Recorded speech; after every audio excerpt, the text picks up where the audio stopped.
اللہ کے محبوب صلی اللہ تعالی علیہ وسلم نے ارشاد فرمایا کہ میرا جی چاہتا ہے کہ میں اپنی جگہ پر کسی کو کھڑا کروں اور اسے حکم دوں کہ تو لوگوں کو نماز پڑھائے، اور میں نوجوانوں کو، کچھ لوگوں کو حکم دوں کہ وہ لکڑیاں اکٹھی کریں، ایندھن اکٹھا کریں، اور جو لوگ بغیر کسی شرعی عذر کے جان بوجھ کر فرض نمازیں اپنے گھروں میں ادا کرتے ہیں، میں جا کر ان کے گھروں کو آگ لگا دوں۔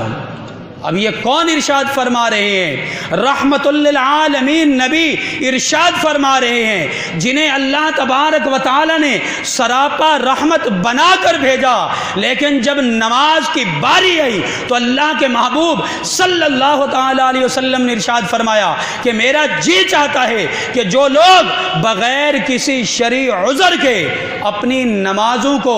گھر میں ادا کرتے ہیں تو میرا دل چاہتا ہے، میرا جی چاہتا ہے کہ ان کے گھروں کو جا کر آگ لگا دوں۔ میرے دوستو، اپنے حال پر رحم